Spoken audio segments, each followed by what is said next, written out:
हरे कृष्णा। चलिए आज की कथा प्रारंभ करते हैं। आज की कथा है मार्कंडेय ऋषि जी की कथा।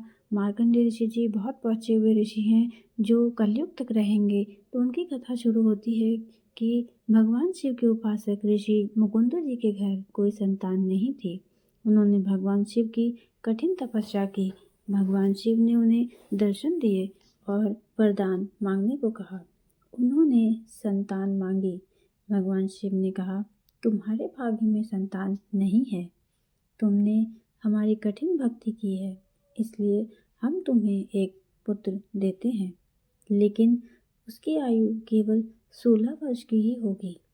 कुछ समय के बाद उनके घर में एक पुत्र ने जन्म लिया। उसका नाम मार्कंडेय रखा गया। पिता ने मार्कंडेय को शिक्षा के लिए ऋषि मुनियों के आश्रम में भेज दिया। 15 वर्ष व्यतीत हो गए। मार्कंडेय शिक्षा लेकर घर लौट आए। उनके माता पिता बहुत उदास थे।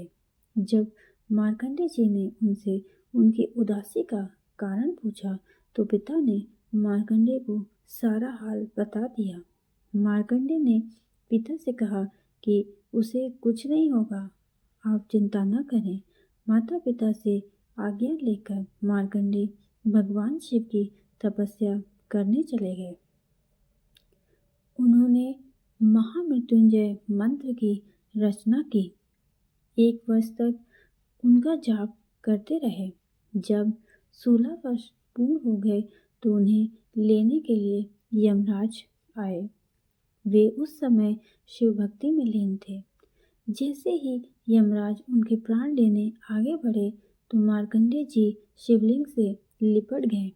उसी समय भगवान शिव त्रिशूल उठाए प्रकट हो गए और यमराज से कहा कि इस बालक के प्राणों को तुम नहीं ले जा सकते हो। हमने इसे बालक को दीर्घायु प्रदान किया है।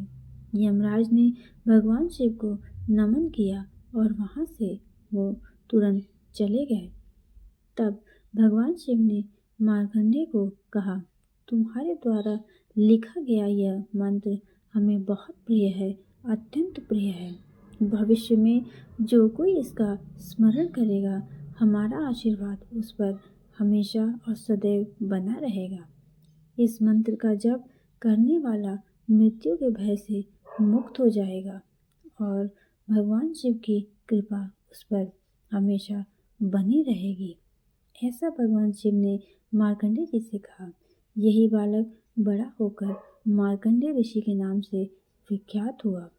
तो हमारी कथा यहीं पर समाप्त होती है और मैं आशा करती हूँ आपको ये कथा अच्छी लगी होगी। तो इस कथा के साथ ही हम आपको बोलेंगे हरे कृष्णा, राधे राधे।